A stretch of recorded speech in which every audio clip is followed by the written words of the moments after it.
ဟုတ်ကဲ့ပါအမဟုတ်ကဲ့ဆရာအခုသိကျင်တာလေးတစ်ခုပါပေါ့နော်ဟုတ်ကဲ့ဆရာသွေးကြိုစီးကြို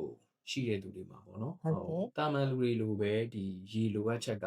အတူတူပဲလားပေါ့နော်ဒါမှမဟုတ်ဟုတ်ကဲ့သူတို့မှာပို့ပြီးတော့လိုအပ်တာမျိုးရှိတာဘယ်လိုကွာခြားတာမျိုးရှိမလဲအမအဲ့ဒါလေးတစ်ချက်တော့ရှင်းပြပေးပါဦးဟုတ်ကဲ့ပါဆရာပုံမှန်အားဖြင့်ကတော့ပေါ့နော်တိတ်ပြီးတော့မကွာဘူးပေါ့ဒါပေမဲ့ဆရာဒီသွေးကြိုစီးကြိုရှိရလူလည်းရေစာတာတော့ပုံများဟုတ်ကဲ့တယ်ဆရာသူကရေစာတာပုံများတဲ့အတွက်ကြောင့်မလို့ဥပမာဆိုရင်တော့ပုံမှန်အားဖြင့်ပေါ့ဒါ2လီတာပေါ့ဆရာအဲ့တော့2လီတာကတော့မြည်သူမဆိုပေါ့နော်ပုံမှန်ယောဂစီးကြိုယောဂရှိသူဖြစ်စေမရှိသူဖြစ်စေကတော့ဒါကျမတို့တွေအနေနဲ့ recommend လုပ်လို့ရှိတယ်ဆရာဟုတ်ကဲ့ဒါပေမဲ့တကယ်တမ်းဒီသွေးကြိုရှိတဲ့သူတွေကြတော့သူကအထူးသဖြင့်ဆိုရှင်နွေရာသီရောက်လာရင်ပေါ့ပုံပြီးတော့မှသူကရေစာလာတယ်ဆရာရေလဲစာလာတဲ့အထူးသဖြင့်ဆိုလို့ရှင်ခရီးသွားတဲ့သူတွေမှာဆိုရင်ပေါ့နော်သူကအချိုနဲ့ပို့ပြီးတော့မှလည်းလိုအပ်လာတတ်ကြတယ်အဲ့လိုချိန်မှာကိုကတိတ်ပြီးတော့မှဂရုမစိုက်မိလိုက်ဘူးပေါ့နော်ပို့ပြီးတော့မှပဲဒါလည်းဥပမာဆိုလို့ရှင်တော့ဒါအချိုရည်တွေတောက်လိုက်တာမျိုးဆိုဒါစီးချိုတွေကပို့ပြီးတော့မှတက်သွားတတ်တယ်ဆရာအဲ့ဒါကြောင့်မို့သူတို့တွေကိုရေစာလာတဲ့အချိန်မှာဆိုတော့ရေပဲတောက်ဖို့ပေါ့အဲ့တော့ကျမတို့တွေကတော့ recommendation အနေနဲ့ကတော့2 to 3 liter လို့တော့ပြောလို့ရှိပါတယ်ဆရာအဲ့တော့အမောင်ဆိုရှင်အနည်းဆုံးပေါ့နော်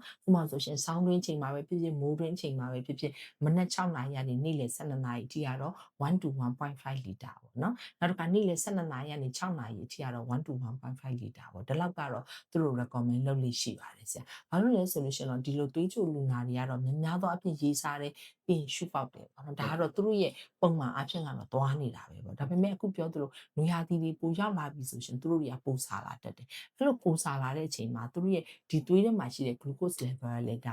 ပြောမယ်ဆိုလို့ရှိရင်တော့ဒါအတက်အကျမြန်တယ်လို့လည်းပြောလို့ရတာပေါ့နော်အဲ့လိုမျိုးတွေမှာဆိုလို့ရှိရင်သွားပြီးတော့မှရိုးရိုးရေတောက်တာတဲ့အချိုရည်တွေမျိုးပေါ့နော်ပို့ပြီးတော့မှတောက်သွားတတ်မျိုးလည်းရှိတတ်ပါတယ်ဆရာဒါကြောင့်မို့အဲ့လိုချိန်မှာတော့ thirsty ဖြစ်လာပြီးရေစာလာပြီးဆိုတော့ရေကိုပဲဦးစားပြီးတောက်ပါရေဘူးလေးတွေဆောင်းကြပါပေါ့နော်အဲ့တော့အခုပြောသလိုပေါ့2 to 3 liter လောက်ဒီ limit ထဲကိုဝင်သွားတယ်ဆိုလို့ရှိရင်တော့ဒါ